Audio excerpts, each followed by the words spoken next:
Bem, depois do vai e vem de ontem, não tem aula, tem aula. Certo? Hoje é também a prática e que vai ser também uma apresentação dos sites para vocês e como fazer determinado dia de central e de variação utilizando os sites.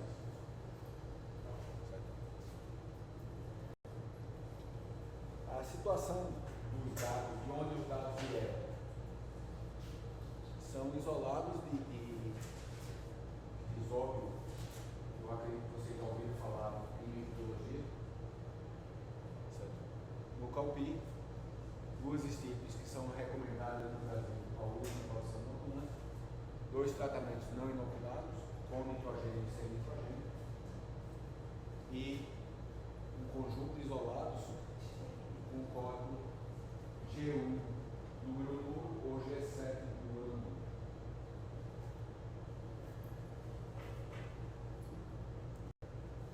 A primeira coisa que você vai fazer é entrar no site por esse endereço daí, ODA Condimento for Acadêmicos. Então, o sistema do site disponível para qualquer pessoa vinculada a uma instituição de ensino gratuito. No azul, assine, entre. O mesmo procedimento de sempre para criar um usuário. Eu recomendaria que isso fosse feito da local ou com o seu e-mail local, para fazer a vinculação com a instituição. Senha para aceitar a licença, certo? E entrar. Ou seja, o mesmo procedimento que você faz em qualquer site na face da Terra que você tenha usuários.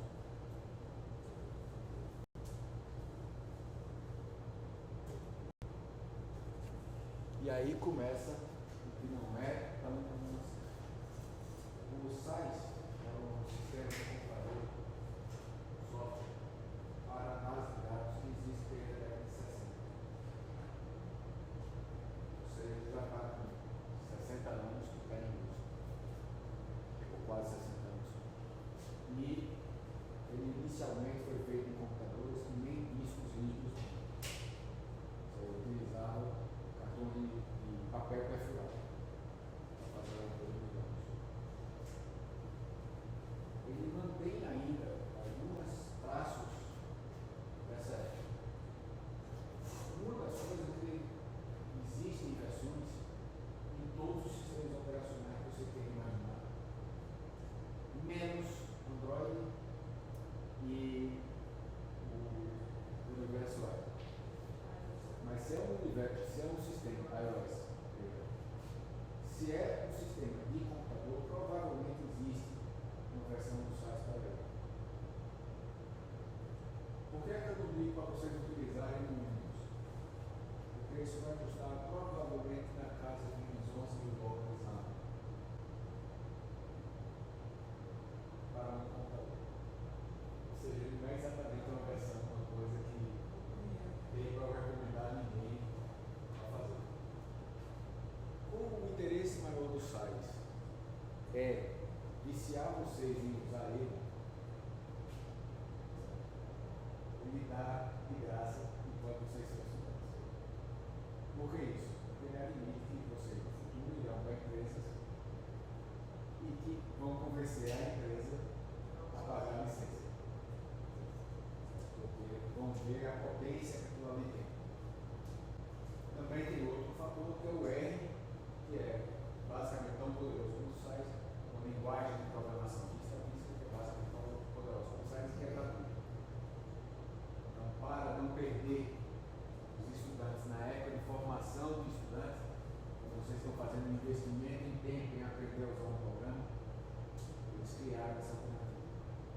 Basicamente, o site, os servidores deles, tem em vários países do mundo, no nosso caso aqui o servidor americano,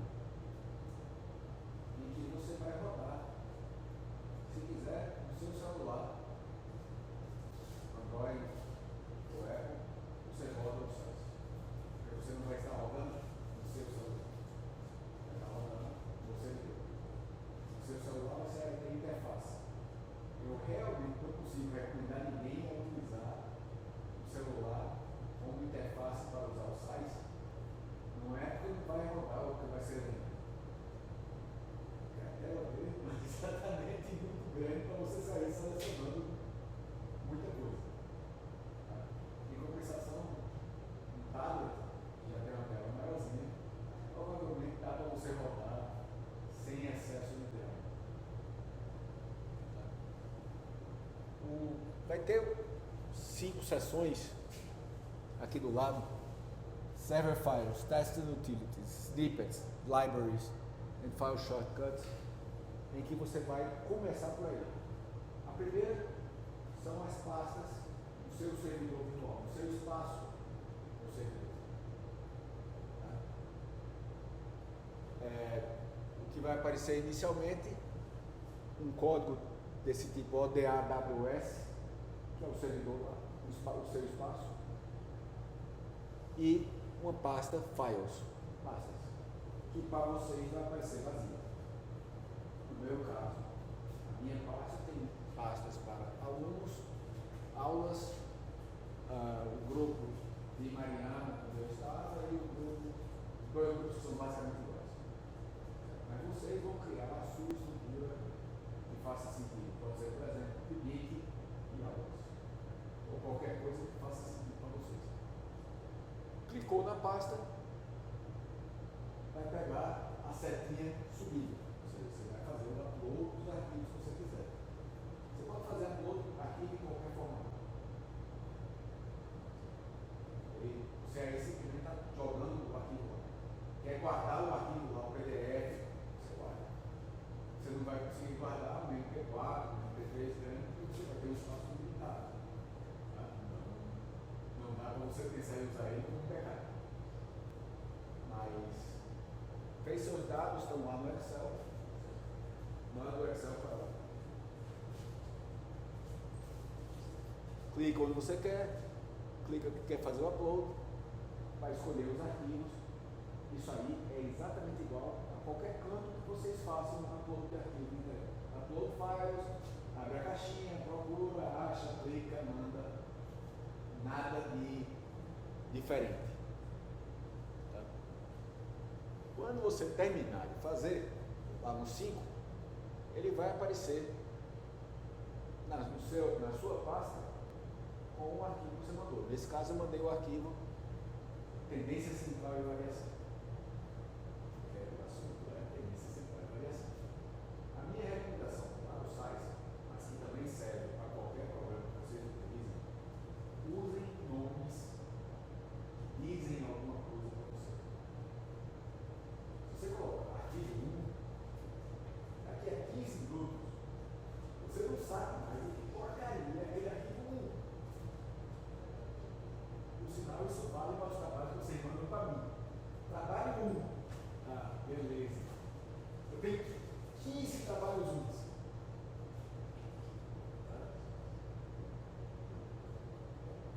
Por favor, use um nome que vai significar alguma coisa para vocês, mas vai significar para mim também. Trabalho com fulano, trabalho com Beltrano. Ótimo, eu já sei quem é. Eu não preciso abrir o arquivo para descobrir quem foi que mandou aquele trabalho para mim. Tá? Simplifiquem sua vida e a minha. Mas aqui o ponto é, o site termina você usar nomes, inclusive com acentos. Eu não recomendo usar acentos em nomes de arquivos. Pergunta é, quando você vai trocando de sistema operacional, lá no samba a pessoa com problema traz. Então, corta o acento, escreve com espaços, mas só troca os acentos para facilitar a vida. Fez o upload, você está lá com o seu arquivo Excel. Para o site, aquele arquivo Excel fala tanto quanto um livro em chinês para mim. Ele não lê o Excel. Você vai ter que importar para o formato do site. Como? 2 toques nele.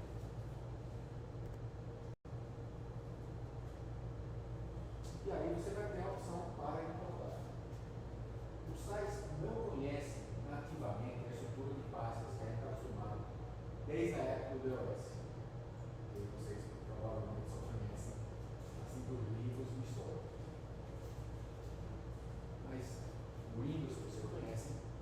size não conhece essa estrutura por conta da origem dele. E por quê? Apesar de ser um caminho mais comum hoje em dia, ainda tem sistemas operacionais que rodam o size que não usam uma estrutura de pasta semelhante. Então, o que é que eles fizeram? Criaram uma coisa que eles chamam de bibliotecas, libraries,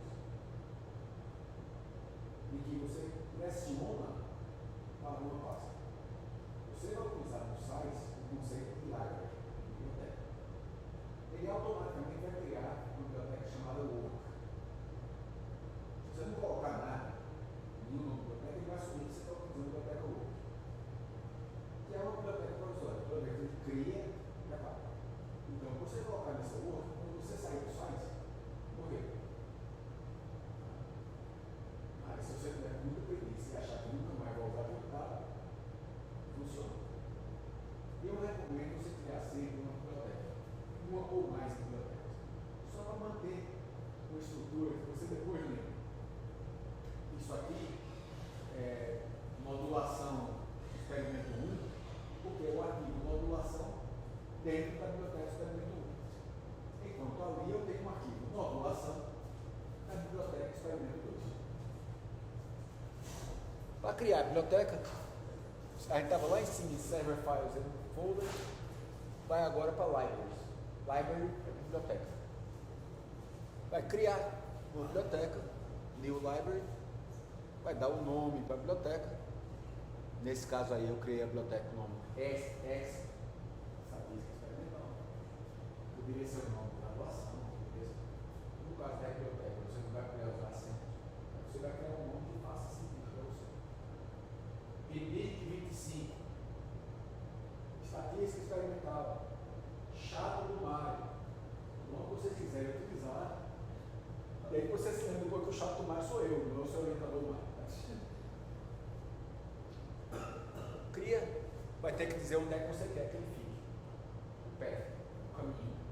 E aí você vai selecionar o browser, você vai procurar, vai aparecer a sua pasta, o seu arquivo de pasta, você vai fazer a vinculação da library com uma pasta.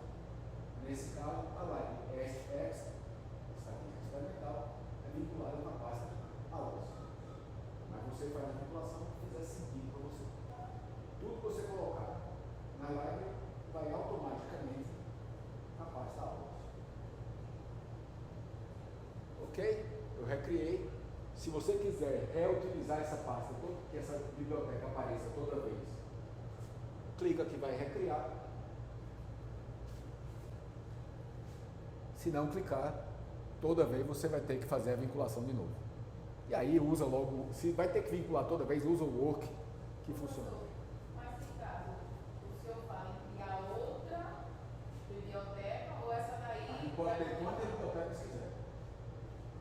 Se eu não apertar nesse daí no caso e eu não quiser criar outra, vai aparecer essa ainda? Não, você vai ter que recriar ela com o mesmo nome. Ah, no caso eu tenho que apertar para poder salvar. Se você quiser que a biblioteca PIBIC 25 fique lá toda vez que você quiser, você tem dois caminhos. Ou você vai e clica ali, e aí recria, ou você toda vez vai lá e faz de novo a biblioteca PIBIC 25. Eu acho muito mais prático clicar ali e não ter que refazer toda vez. Se é para usar uma vez só, a biblioteca Works serve para isso. Não tem nenhuma vantagem que eu consiga entender de criar a biblioteca que vai ser usada mais de uma vez para botar ele recriar automaticamente. Por que é que ele não coloca já como padrão o recriar automaticamente? Pergunta para os programadores, não tem ideia qual é a razão para isso. O programador é um bicho bem estranho. Tá ok? Clicou. Certo? Eu criei a biblioteca. Agora eu vou fazer a importação. Vou lá entender, vou lá nas pastas, dois toques, no nome do arquivo que eu quero importar, tendência central e variação.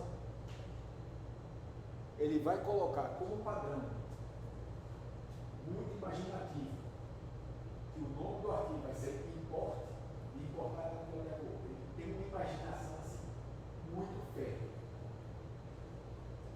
Coloca o nome do arquivo, procedimento padrão para isso. change, seleciono qual é a biblioteca, STX, diz qual é o nome do arquivo, pendência, porque esse arquivo é para a dependência central. Salva e vai. Vocês vão ver aqui o worksheet name. Você, na sua pasta Excel, você pode ter várias pastas. No seu arquivo Excel, você pode ter várias pastas. Por padrão, ele vai importar a primeira pasta. É o padrão dele. Se você não quer importar a primeira pasta, você vai dar o nome da pasta que quer importar. Nesse caso, a pasta tem o número. Sua estrutura de pastas está lá. Você vai importar com você. Está querendo. É isso aí. E a importação vai ser feita. Depois que você importa, ele cria. E aí? Deixa eu ver. Ele não criou nada. Você foi primeiro em Server Files and Folders para fazer a importação. Foi em Libraries, bibliotecas, para criar a sua biblioteca. Importou, está feito. Você tem agora, na sua biblioteca, nesse caso, o STX, um arquivo, pendência. Agora é fazer análise de dados. Análise de dados você vai encontrar em testes, tarefas. E aí aparece uma lista de coisas. Trabalhar com os arquivos de dados, fazer filtragem de dados, separar de um lado para o outro, subdividir, fazer gráficos, coisa que eu nunca aprendi a fazer, que presta no site, faz gráficos excelentes. Trabalhar com informações geográficas, métricas. O que eu uso, a única função que eu uso, estatísticas. As diferentes análises estatísticas que ele permite fazer. Quando você clica em estatísticas, aí começa a aparecer exploração de dados. Ou seja, você vai fazer análise dos dados no sentido de tentar ver o que eles estão dizendo. Estatísticas sumárias. Sumário de estatísticas. Que é o que a gente vai fazer hoje. Vai ver, verificar, sumarizar aquelas minhas amostras de dados. Análise de distribuição, frequência de um caminho, análise de correlação, análise de tabela. Todas as opções. Isso aqui segue mais para baixo aqui um monte de outro. No caso, hoje, sumário, análise sumário, estatística de sumário, que é estatística descritiva, que é a costume chamar em português. Clica nela, lá em cima, aparece uma abazinha agora, dizendo que você está fazendo a estatística descritiva. Data, não é dia mesmo. Data é o latim, plural de datum, são os dados. Vai ser para você selecionar quais são os dados que você quer analisar. Qual é o arquivo? Eu estava marcado no aula subdividida, mas na realidade eu estou querendo estatística experimental. Clica ali onde está marcado o quadro, vai aparecer uma caixinha de seleção de arquivo, que para você vai começar bem vaziazinha, e mais na frente vai ficar bem cheiazinha. Selecionou? Ok. No 6 vai aparecer essa janela do 7. Estou dando os números que vocês estão vendo, mas é porque quando você for escutar o áudio, vocês não vão estar vendo. Se for ver o vídeo, não vão estar vendo o que é, então o número vai indicar. Apareceu o 7. No data está aparecendo quem é. Você vai dizer quais são as variáveis que você vai analisar. Você pode analisar variável por variável, você pode selecionar várias variáveis ao mesmo. Do ponto de vista dele, tanto faz quanto tanto fez.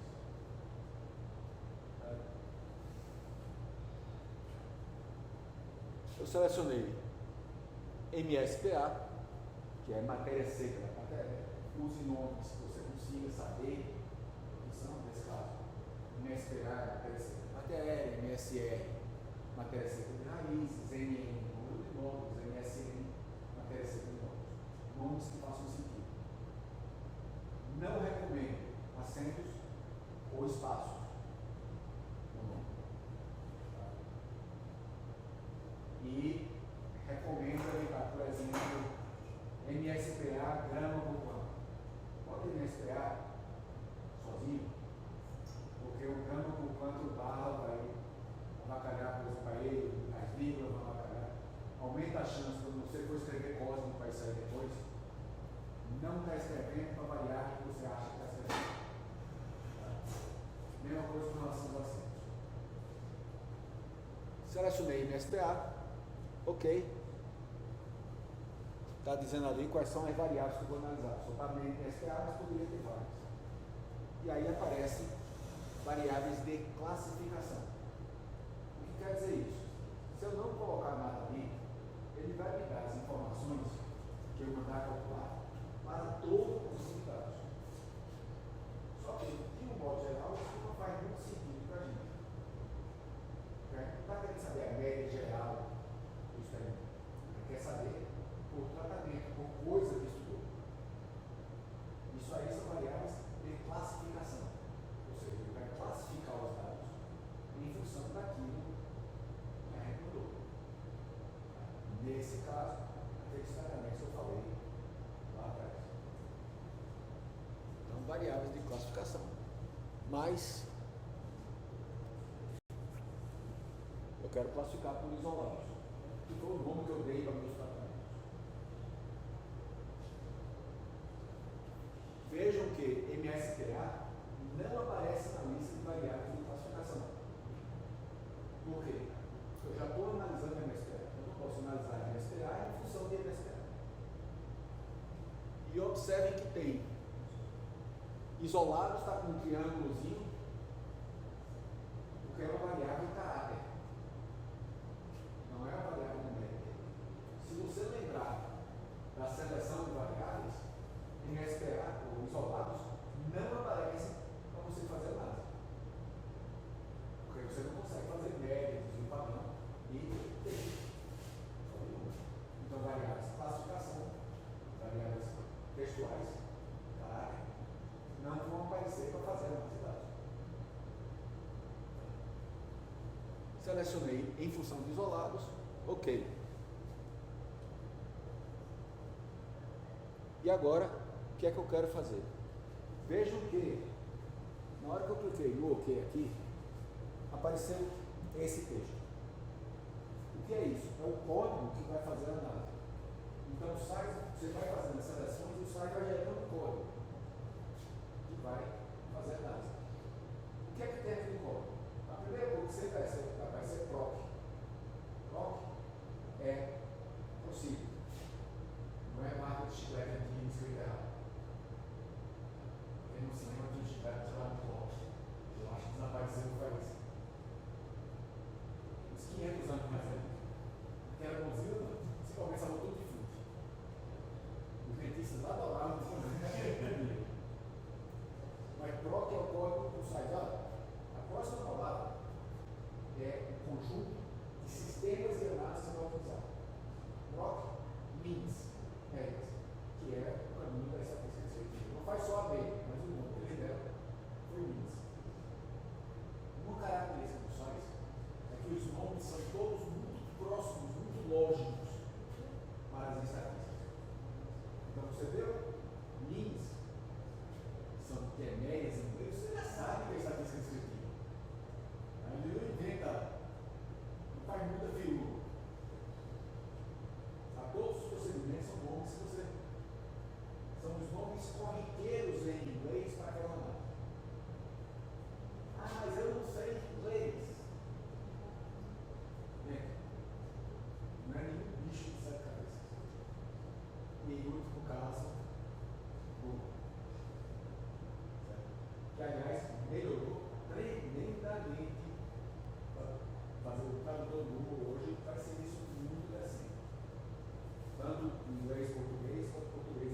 faça uma frase minimamente decente em inglês. Não dá. Não faz. No mínimo, você tem que escrever em português com a cara da escrita científica em inglês. E aí o Google faz uma primeira rodada bem razoável. Tem os técnicos, cheque 3 vezes, porque de vez em quando ele faz uma besteira. De vez em quando ele faz uma merda grande com termo técnico. Tem ainda mais de agronomia. Tem uns que não. Você já ouviu falar em manga? Além da fruta, é uma expressão usada em alguns casos para passagens. Ele é uma manga. Ele vai dizer que é um mango, que é a fruta manga. Se você não pegar um revisor, vai dizer: ó, cara, onde é que apareceu uma manga aqui nesse negócio? Tá? Então, check. Mas voltando para cá, proc, procedure, means, qual é o procedimento? Data, é o próximo comando sempre. Qual é o arquivo de dados? Biblioteca, ponto, arquivo. STX, ponto, tendência. Essa estrutura sempre apareceu. E agora é que começa a parte interessante, que é dizer o que é que ele vai fazer. Qual é o tipo de gráfico? No caso ali está com min, média, STD, standard error, mínimo, máximo, N, e como é que vai ser definida a variância, que é a definição da variância que você vai fazer em função dos graus de liberdade, que é uma amostra. DF é Degrees of Freedom, não é Distrito Federal. Eu vou fazer essa piada várias vezes ao longo do semestre. Eventualmente alguém vai dar uma risada. Até hoje nunca aconteceu, mas eventualmente acontece. Qual é a variável? MSTR. Quais são as classes? Ele vai determinar essas medidas que eu mandei em função dos isolados. Veja que sempre termina com um ponto e vírgula. É o indicativo. Então, sabe que aquela linha, aquele comando terminou. O comando pode ocupar várias linhas. Ele só vai considerar que terminou quando tiver o ponto e vírgula. Se você estiver escrevendo, programando e esquecer esse ponto e vírgula, ele só não vai te chamar de bonitinho, coisinha linda da mamãe. Mas o resto ele vai chamar.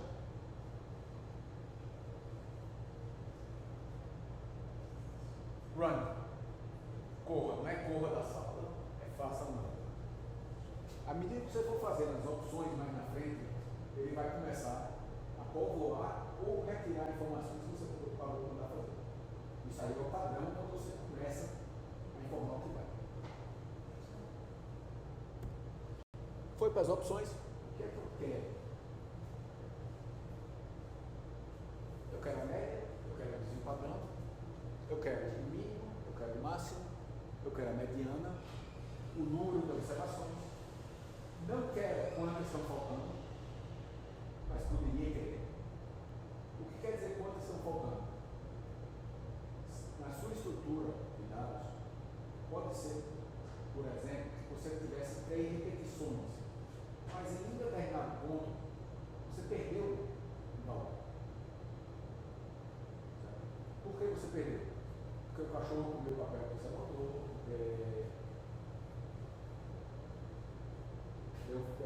pegou fogo na estufa quando estava secando e perdeu aquela análise. Um boi foi lá e comeu a parcela, o experimentar na carregação derrubado o pote. Você perdeu, aí vai dizer, está faltando. Era para ter 3, mas para esse aqui só tem 2. O que é que eu quero mais? O erro padrão. Então, primeiro eu tenho uma sequência das básicas, depois tenho adicionais. Eu quero o erro padrão, eu quero a moda. Ou os sais de todos os programas, só vem uma moda. Se tiver mais de uma, já é a primeira e morreu. Para ver como a moda não vale nada. Nem eles se dão ao trabalho de procurar criar um códigozinho que ia ser coisa besta. Número de valores que ocorrem mais vezes. O valor que ocorre mais vezes, ocorre tanto. Me dê todos os valores que ocorrem tantas vezes. Só precisa fazer isso. Eu não sei como é que faria a programação para isso. Eu não sei programar nada. Eu programei uma vez no passado muito antigo, Basic. Muito antigo mesmo. Mas também foi Basic. Mais ou menos década de 80.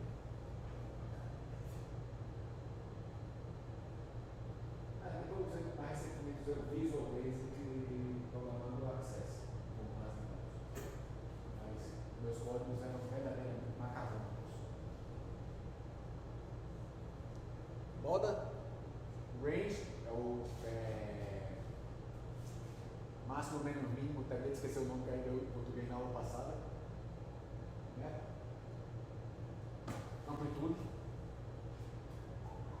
é o range, o maior valor menos o menor, a soma de todos os valores e o limite de confiança, ou seja, o intervalo de confiança. Só quero ver ele dizer qual é a diferença do limite de confiança para intervalo de confiança. Intervalo de confiança é dado com uma faixa de valores em torno da média, média mais ou menos intervalo. Os limites são esses dois valores, média menos e média mais. Ou seja, a mesma coisa, só que expressas de duas formas diferentes. Se você escolher o limite, você vai dizer qual o intervalo de confiança, qual o limite de confiança você quer. 95% é a mesma coisa. Limite de confiança 95% é a mesma coisa dizer intervalo de confiança de 5%. Exatamente o mesmo significado. Ou seja, a faixa de valores tem que, com base nessa amostra, eu acredito que a população vai estar, a média da população vai estar 95% das vezes. Aproveitando, o que é que quer dizer com 95% das vezes? Se esse experimento for repetido 100 vezes, eu acredito que em 95 a média vai estar nessa faixa de valores. Se eu repetir esse experimento 1000 vezes, em 950 vai estar nessa faixa de valores. É o que a gente espera que aconteça. Ok, até aqui? O CV. E aí vocês vão ver o que eu marquei ali, ó. Média, STD, mínimo, máximo, já estava. Apareceu agora. Média, que é a mediana, N, standard error, e a moda.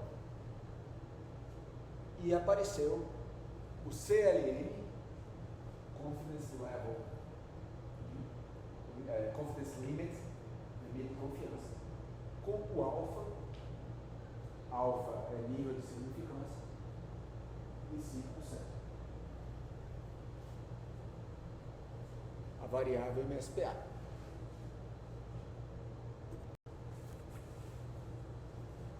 E mais ou menos no mesmo tempo que levou para passar aqui, o resultado não vai ser para você.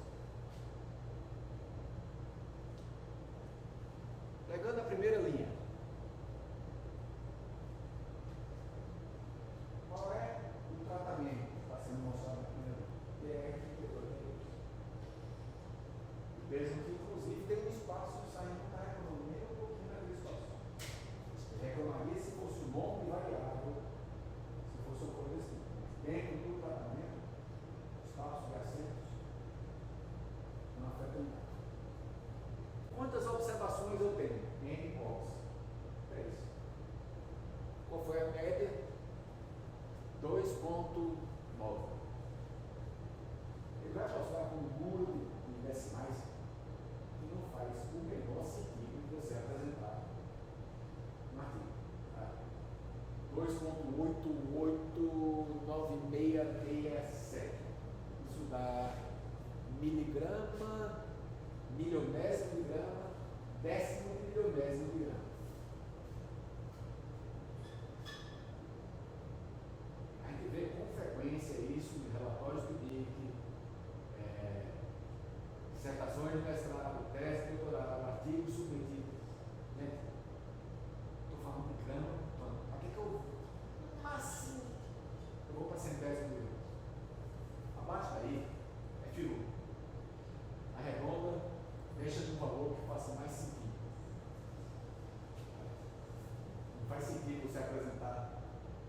valor décimo de milionésimo de grama para o plano. Isso é o quê? 50 átomos de hidrogênio.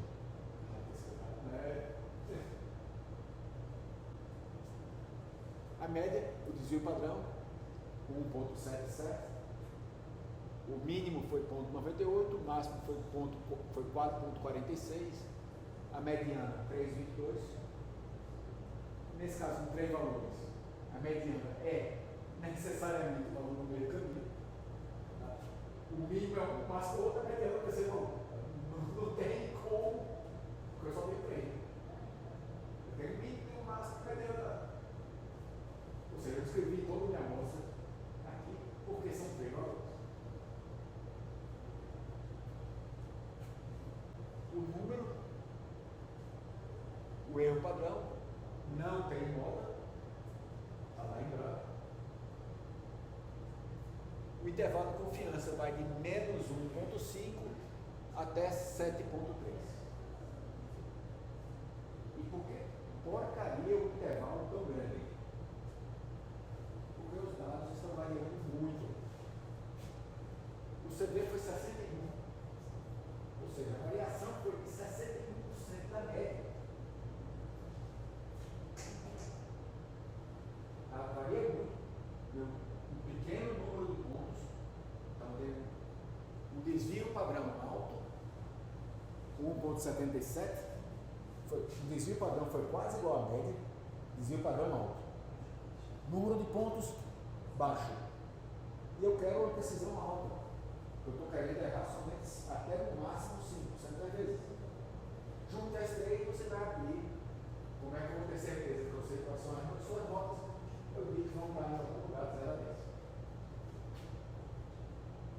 Se eu quero ter certeza, eu abro mais.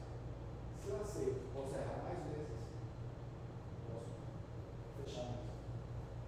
Nesse caso, eu quis ter muita certeza. Os dados estão variando muito. E eu tenho poucos dados.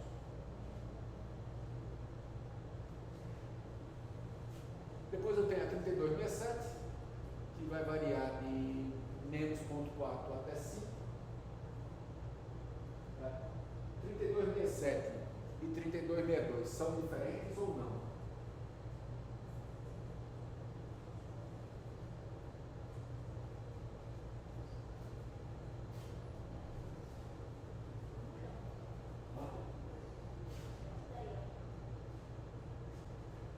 Vamos lá. As médias são 2,9 e 2,3. Elas não são iguais.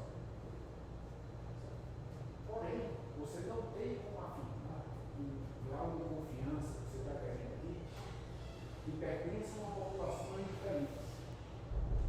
Por quê? O 3267, a população de onde ele veio, ou seja, a população de valores de onde eu acredito que o 3267 veio, varia de menos 1,5 até 7,2. Em algum lugar, a minha amostra deu 2,9. Na população vai estar em algum lugar de menos 1,5 até. E a população de onde o 3262 veio está em menos 0,5 até 4. Essas populações se sobrepõem. Então, embora a média não seja igual, eu não tenho como afirmar que são diferentes. Está fazendo sentido?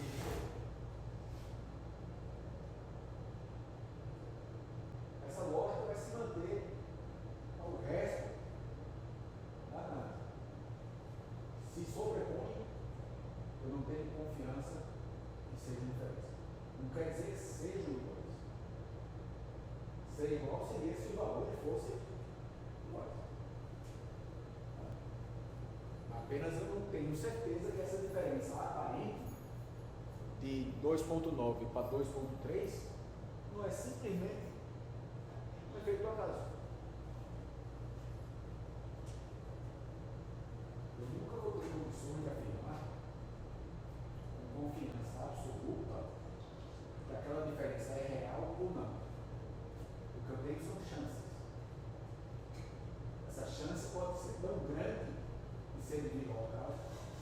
que eu vou desconsiderar que não é devido ao acaso.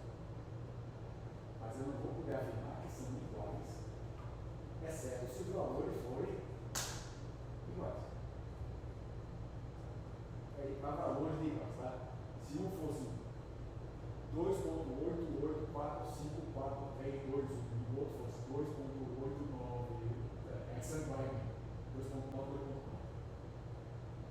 É só efeito de matemática, é regulamento. De um modo geral, é raro a gente encontrar dois valores cravados como iguais.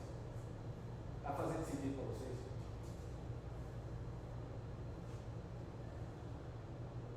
Estão vendo aquela linha de ícones em cima? Aqueles desenhos em cima, os ícones.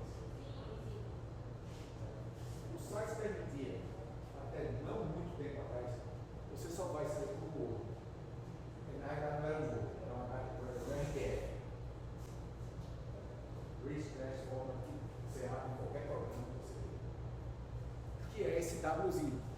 Também permitia você salvar como PDF. Correu. Mas você pode salvar esse arquivo como HTML.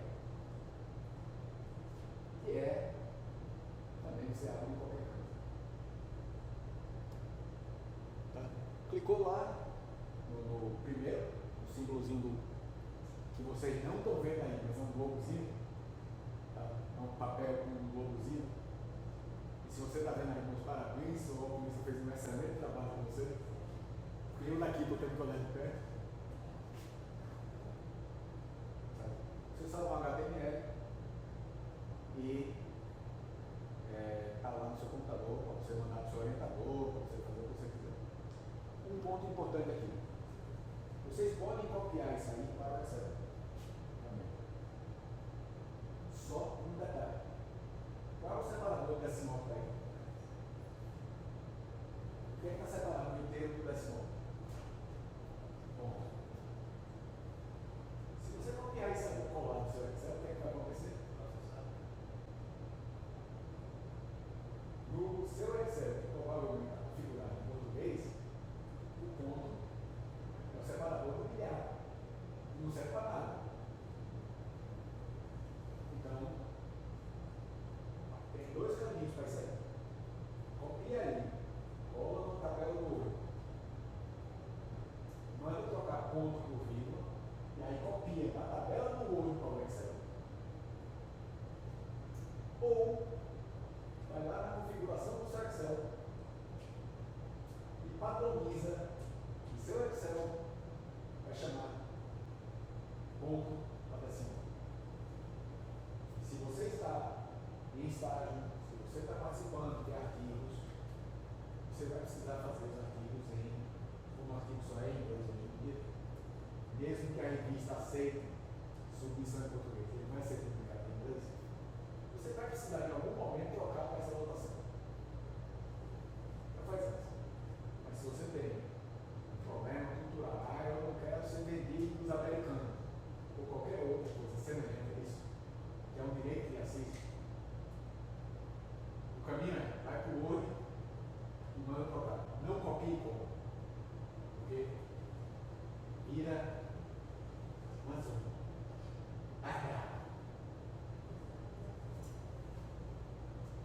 Até aqui tá ok, gente? Desses dados, você cria essa figura ou essa tabela. Nos trabalhos, você vai criar a figura e a tabela. Certo? Nos trabalhos para disciplina. Porque eu quero que vocês treinem os dois caminhos, eu quero poder ajudar vocês nos dois caminhos.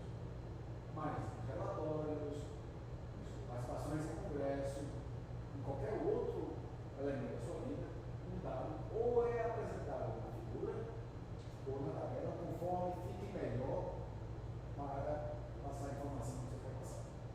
Nunca por dois caminhos, exceto para os trabalhos de nada. Aí você vai fazer pelos dois caminhos. O que é importante em qualquer figura científica? Primeiro, simples.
coisas que, mesmo que a pessoa não veja cor nenhuma, consiga diferenciar quem tem.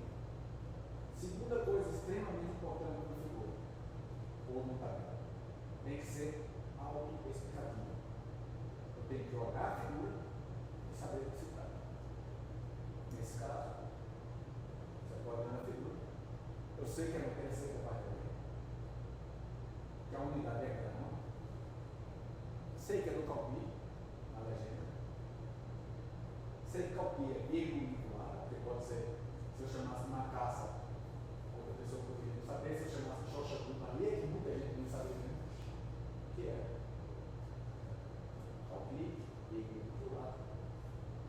Inoculei com diferentes estilos, incluindo as duas nacionais, 3262 e 3267, controles não inoculados com nitrogênio, com N, sem inoculação, e sem nitrogênio, sem N, sem inoculação.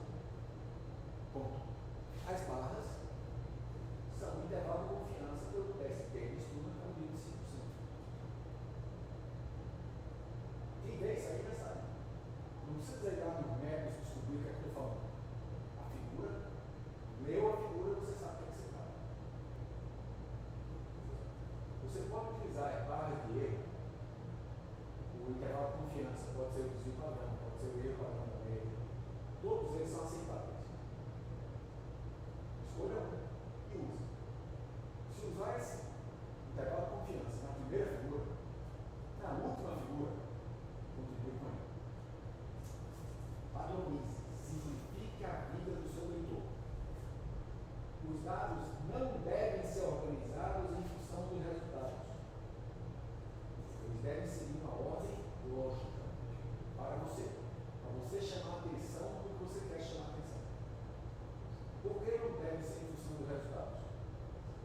Porque cada tabela, cada figura ia ficar com uma ordem diferente. Aí o próprio seu leitor, que já tem 500 outros artigos para ler, 500 outras coisas para fazer, ele fica falando, quem é esse? Ah, esse é fulano. Aí na outra figura, quem é esse? Esse é fulano. Sim, na vida, né?